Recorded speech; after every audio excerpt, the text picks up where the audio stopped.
예, 안녕하세요. 사회를 맡은 부산대학교 윤병주입니다. 오늘 강의가 이렇게 사용해결료 관리와 해법인데, 오늘 강의를 해주실 윤종일 교수님 소개를 잠깐 드리겠습니다. 윤종일 교수님은 현재 카이스트의 원자력 및 양자공학과 교수님이십니다. 학력을 보면요, 되게 이렇게 좀 다채로우신데, 학부 전공은 서울대학교 원자핵공학과에서 하셨습니다. 학사를 하시고, 독일 알헨공대 이렇게 가셔가지고, 학사를 다시 하셨네요, 보니까. 기계공학을 하셨습니다.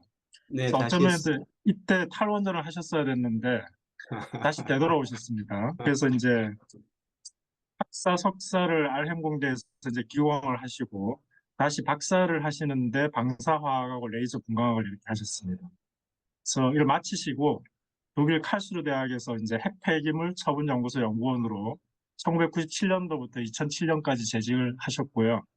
이후에 카이스트 교수로 부임을 하셔가지고 현재 학과장을 이렇게 맡고 계십니다. 그래서 그 대외 활동도 되게 활발하시고요. 그 관련된 전공으로 이제 후에 이제 해결료 주기나 그 방사선 폐기물 처분 뭐 이런 것에 관한 이렇게 학술 활동 되게 열심히 하고 계시고 정부 쪽에서도 이렇게 일을 많이 하시는 것 같아요. 그다음에 학술 활동도 뭐 이렇게 뉴클리어 에너지 엔지니어링 앤 테크놀리지나 에너지즈 같은 그런 그 SCI 저널의 편집위원으로 활동을 하고 있습니다. 그래서 이 분야 최고 전문가이시니까 오늘 이렇게 좋은 말씀 많이 이렇게 설명해 주시면 감사할 것 같습니다. 네.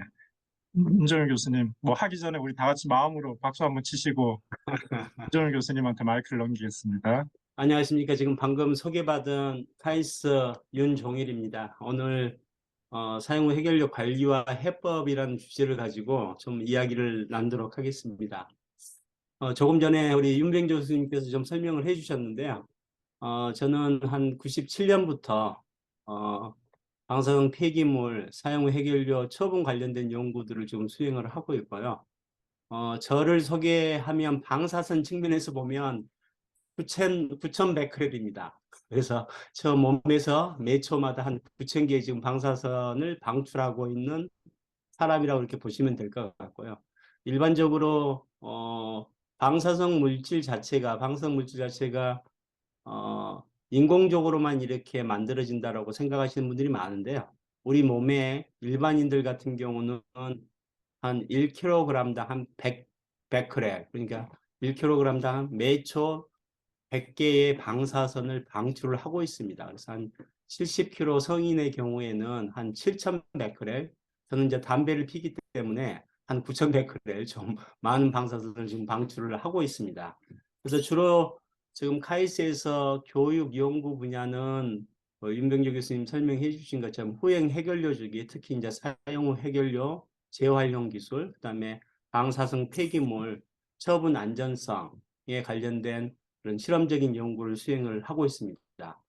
우선 제가 오늘 그 강연에 앞서서 지금 동물학의 기본적인 원칙, 어떻게 보면 현대 의학학의 토대를 마련한 파라첼지우스가 말한 그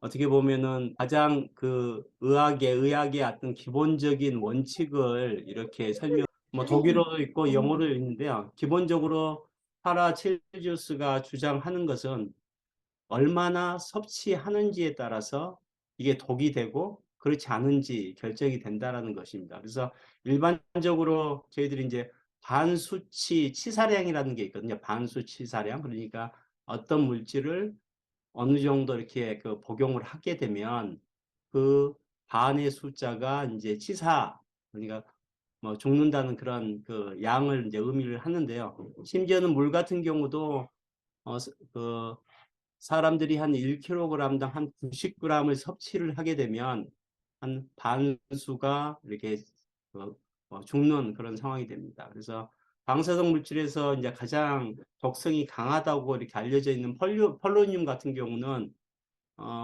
인체에 한 1kg당 한 1마이크로그램을 섭취를 하게 되면 그 섭취하신 분의 한 50%, 반은 이렇게 죽는다 이렇게 되고 있고요. 그다음에 이제 가장 그 독성이 강한 물질은 우리 일반적으로 뭐 여성분들이나 남성분들 보통 이제 그뭐 피부 미용 아니면은 그런 용도로 이제 쓰고 있는 보톡스라고 일반적으로 알려져 있죠. 그래서 보톡스 같은 경우는 보톨리움이라고 하는데, 보톨리움 같은 경우는 한 1kg당 0.5 나노그램을 섭취를 하게 되면 반의 수가 이렇게 죽는 그 정도의 이제 치사량을 갖고 있습니다. 결국 방사선 또한 이런 물질하고 동일해서 얼마만큼 피폭을 하느냐에 따라서 이게 독이 될지 아니면 약이 될지 그런 것들을 결정한다라고 이렇게 보시면 될 것 같습니다. 오늘 이제 주제인데요. 어떻게 보면 원자력의 남은 숙제가 사용 후 해결료 안전 관리라고 이렇게 보실 수 있습니다. 그래서 전 세계 원자력 산업은 산업의 이제 최우선 목표는 원자력 발전소의 안전, 그다음에 사용 후 해결료 관리의 안전에 이렇게 두고 있습니다. 그래서 원자력 발전소의 안전은 여러분들이 뭐 아시는 것처럼 현대 문명의 이기의 어떤 최고의 안전성을 담보하고 있는 그런 시설이라고 보시면 될 것 같고요. 그다음에 전 세계적으로 지금 이제 사용 후 해결료를 안전하게 처리 처분하는 그런 숙제가 남아 있습니다.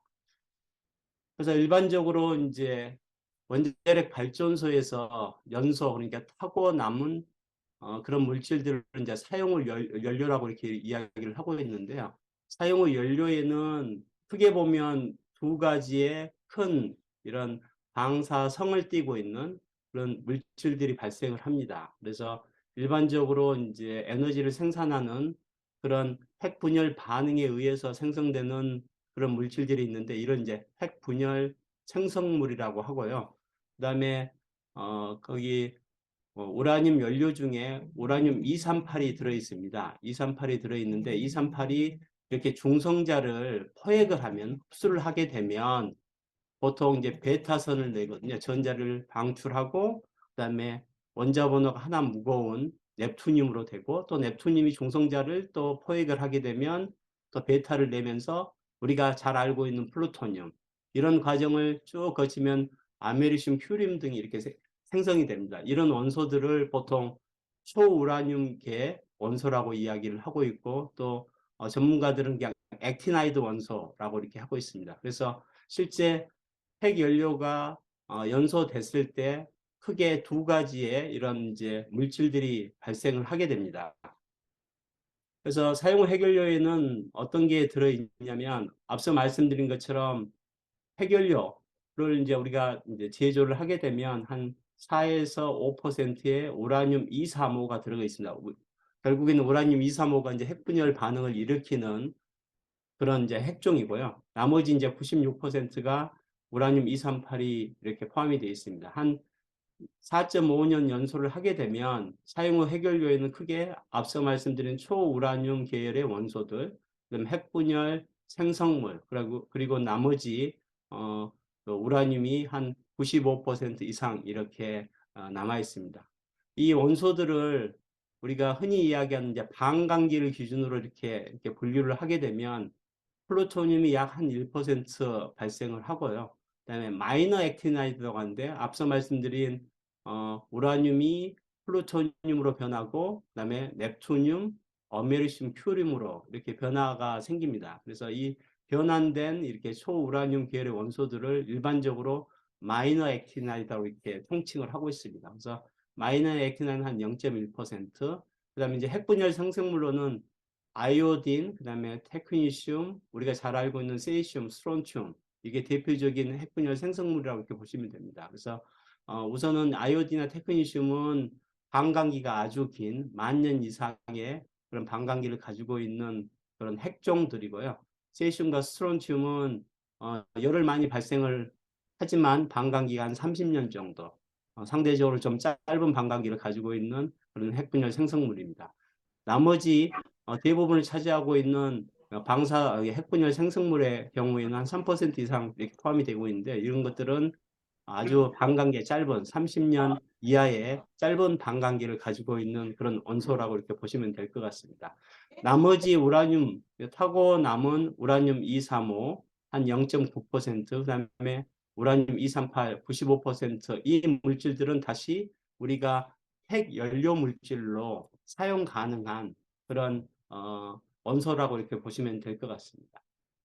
그럼 이제 사용 후 해결료 특성인데요. 사용 후 해결료는 방사성을 띠고 있는 그런 물질이기 때문에 방사선을 계속 방출을 합니다. 그래서 일반적으로 뭐 알파나 베타, 감마 이런 방사선을 방출을 하는데요. 주로 그런 방사선이 핵연료에 이렇게 흡수가 되면 열을 발생을 하거든요.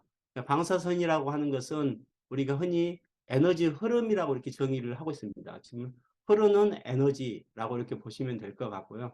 그다음에 일반적으로 저희들이 뭐 가시광선이라든지 자외선이라든지 적외선도 결국에는 방사선의 일종입니다. 단지 에너지가 낮은 그런 방사선이라고 이렇게 보시면 될 것 같습니다. 그래서 사용 후 해결료의 특성은 거기서 발생되는 열, 에너지, 그다음에 방사선학적인 그런 영향을 이렇게 둘 수가 있는데요. 저희들이 이제 사용 후 해결료 한 다발에서 발생한 발열량을 보시면 한 기하급수적으로 이렇게 감소를 하게 됩니다.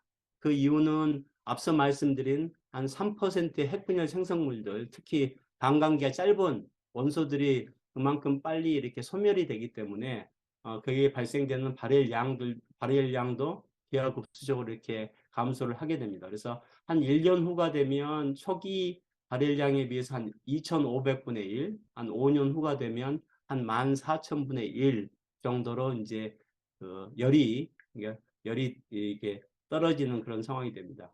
뭐 여러분들 흔히 우리 가정에서 이용하는 이제 전기 다리미가 있죠. 전기 다리미가 보통 한 1.2kW짜리라고 이렇게 하면 한 5년 후에 사용 후 해결료에서 발생하는 한 다발에서 발생하는 발열량하고 거의 비슷한 그런 열량을 내고 있습니다.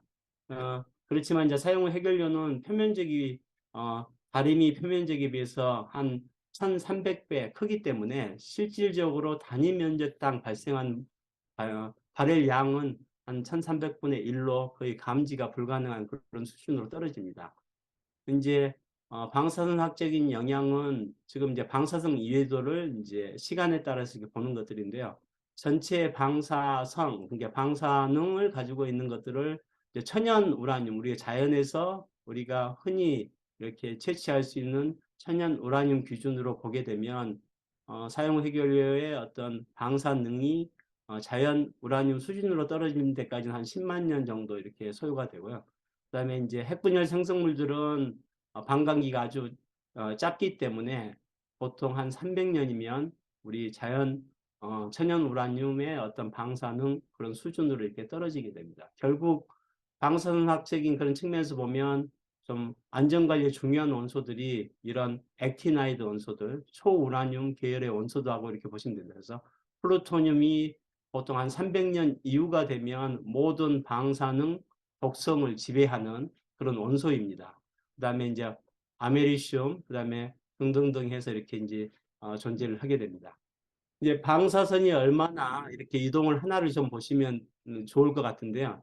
우리가 이제 흔히 방사성 물질에서 발생되는 방사선은 크게 알파, 그다음에 베타, 그다음에 감마로 이렇게 나눠줄 수 있습니다. 그래서 알파는 3회부 아주 강한 에너지를 가지고 있는 알파의 경우에 공기 중에서 2.5cm를 가지를 못합니다. 공기 중에서 한 2.5cm가 되면 다 에너지를 잃어버리고 어떻게 보면 안전하게 이렇게 바뀐다고 이렇게 보시면 될 것 같고요. 베타선도 물에서는 한 0.4cm, 공기 중에서 한 3m 정도 1매부의 에너지를 가진 베타선은 이 정도밖에 이동을 하지를 않습니다.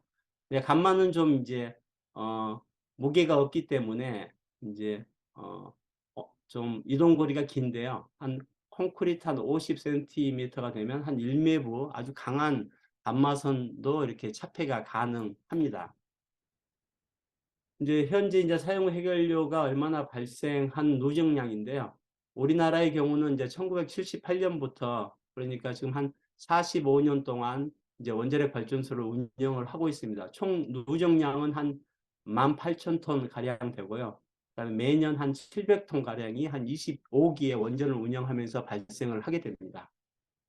그래서 일반적으로 뭐 사용 해결료 1g이 발생하는 에너지 양은 연탄의 한 3톤하고 비견할 수 있는 그런 에너지를 발생을 하고 있거든요. 그러면 결국에는 사용 해결료 1g을 우리가 이용을 해서 발생하는 에너지 양이 연탄의 한 3톤에 준하는 그런 에너지라고 이렇게 보시면 됩니다. 당연히 이제 폐연탄 발생량은 뭐 어마어마한 양이 이제 매년 발생을 하고 있습니다. 그래서 우리나라의 경우는 한 1,400만 톤의 이제 그 폐연탄이 이렇게 매년 발생을 하고 있습니다.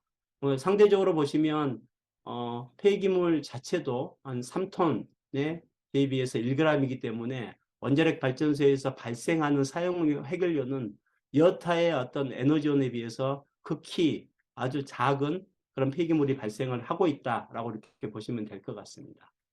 그래서 우리나라하고 지금 이제 가장 원전을 많이 운영하고 있는 미국을 좀 비교한 내용인데요. 미국은 현재 한 96기가 운영 중에 있습니다. 그래서 매년 한 2,000톤 가량의 이제 사용 해결료가 발생을 하고 있고요.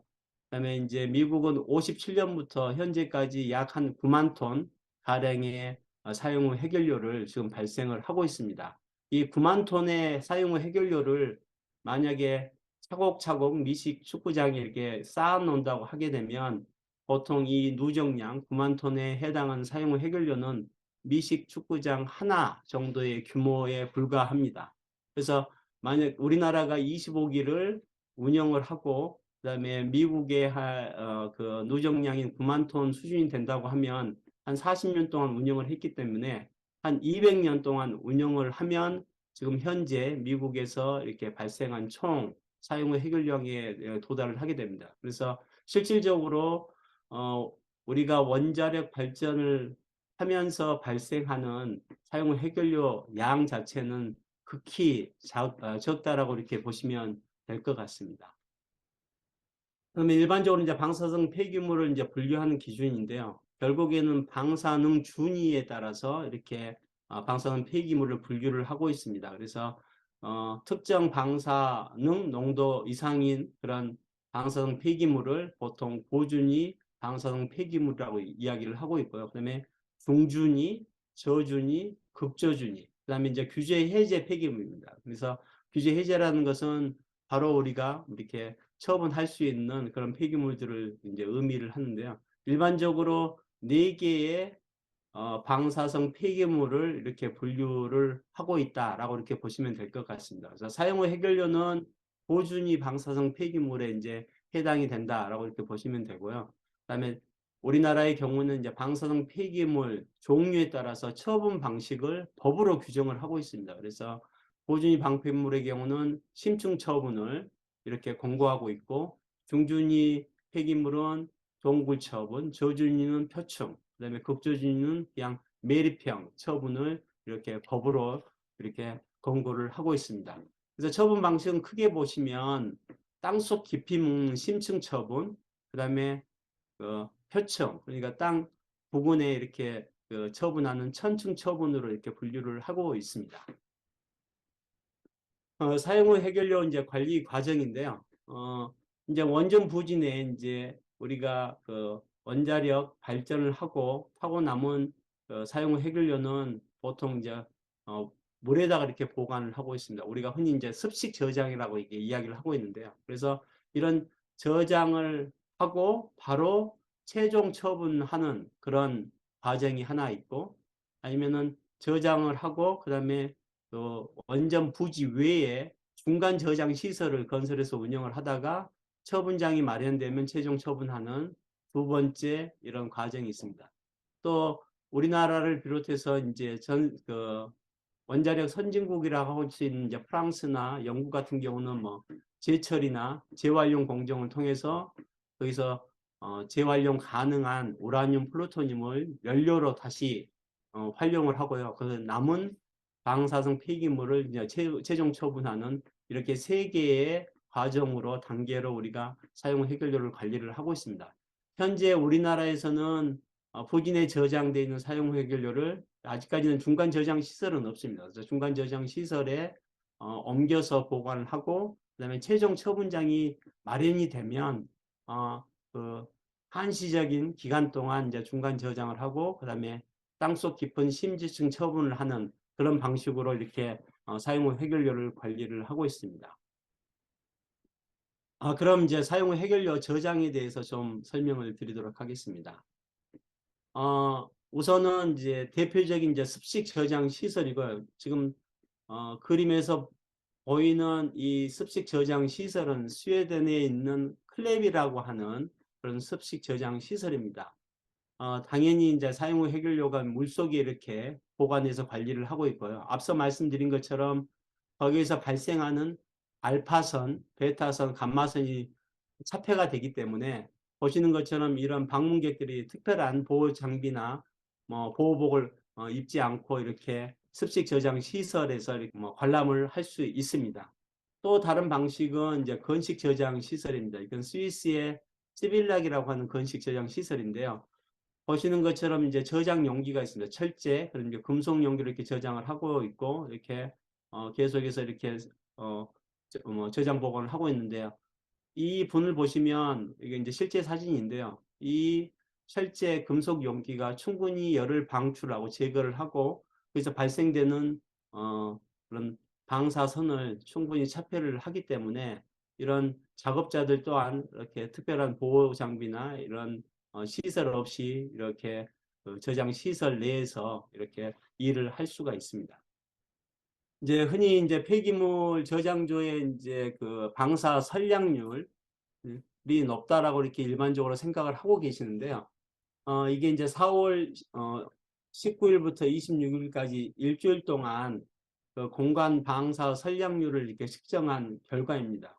보시는 것처럼 이제 월성의 폐기물 저장고에 설치되어 있는 그런 측정기를 통해서 이렇게 측정한 공간 방사 선량률 0.093 마이크로지버트 퍼 아워인데요.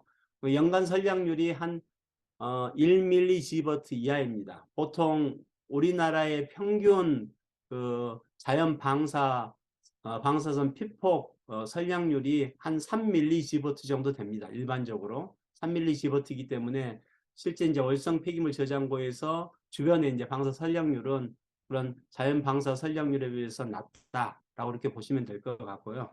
그다음에 서울에 이제 삼성동에서 이제 측정한 삼성동에 그 위치한 그런 측정기에서 측정한 그 공간 선량률을 보시면 월성 폐기물 저장소에 비해서 한 40% 높은 공간 방사 선량률을 가지고 있습니다. 그 말은 사용 후 해결료에서 발생하는 그런 방사선에 의해서 방사 선량률이 이렇게 증가하는 게 아니고 주변에 있는 자연 방사선이 어떻게 보면은 공간에 이렇게 분포하고 있는 방사 선량률을 지배를 한다라고 이렇게 보시면 될 것 같습니다. 결국 이 두 개의 가장 큰 차이는 그 위치하고 있는 그런 지질의 안반, 특히 이제 화강 같은 경우는 우라늄이나 보리움 같은 이제 자연 방사선 핵종들이 많이 이렇게 포함이 되어 있는 그런 안반입니다. 그래서 이런 지질에 따른 자연 방사선의 어떤 선량률에 따라서 이렇게 차이가 생기는 거지, 사용 후 해결료에서는 앞서 말씀드린 알파, 베타, 감마처럼 전혀 외부로 이렇게 방사선이 누출이 되지 않는다, 방출이 되지 않는다라고 이렇게 보시면 될 것 같습니다. 이 측정치는 우리나라에 한 72여 개의 이제 국가 환경 방사선 자동 감시망이 이렇게 구축이 되어 있습니다. 그래서 궁금하신 분들은 실시간으로 이게 환경 방사능에 대한 정보들을 계속해서 이제 알려주고 있는데, 투명하게 정보를 제공을 하고 있습니다. 그래서 킨스의 홈페이지에 들어가시면 그 ERNET라는 이 사이트로 들어가시면 각 지역별로 현재 공간 방사 선량률이 어느 정도 되는지 확인을 하실 수 있고요. 뭐 휴대폰을 쓰시는 분들은 환경 방사능 정보 앱이 있습니다. eRED라고 하는 그런 앱을 이렇게 보시면 우리가 살고 있는 주변에 지금 현재 방사 선량률이 어느 정도가 되는지 이런 것들 실시간으로 이렇게 보실 수 있습니다. 그럼 이제 두 번째 이제 중요한 주제이기도 한데요. 사용 후 해결료 처분에 대해서 좀 설명을 드리도록 하겠습니다. 앞서 말씀드린 것처럼 방사능 폐기물을 고준위, 중준위, 저준위, 극준위로 이렇게 분류를 하고, 처분 방식도 이제 법에서 규정한, 법에서 권고하는 그런 처분 방식을 저희들이 활용을 해서 처분을 하게 됩니다. 그래서 방패물 종류에 따라서 처분은 뭐 극저준위, 저준위, 중준위의 경우에는 이제 천층 처분 방식을 따르고 있고요. 그다음에 이제 고준위 방사성 폐기물의 경우는 한 500m, 지하 500m 이하의 심지층에 이렇게 보관 관리를 하는 것을 좀 가장 그 유력한 그런 안전성이 담보된 그런 이제 기술적인 방식이라고 이렇게 채택을 하고 있습니다. 이 아래 사진은 이제 경주에서 지금 현재 운영 중에 있는 중저진이 방사능 폐기물 처분장입니다. 이 1단계의 경우는 이제 동굴 처분 방식을 저희들이 선택을 했고요. 2단계는 앞서 말씀드린 저준이 처분 방식과 동일한 이제 표층에다가 이렇게 처분하는 방식이 지금 현재 건설 중에 있고, 나머지 이제 3단계는 이제 매립형입니다. 그래서 특별하게 이렇게 어떤 그 방벽이 설치되어 있지 않는 그런 폐기물들을 이제 매립해서 이렇게 처분 관리하는 그런 시스템을 저희들이 취하게 될 겁니다.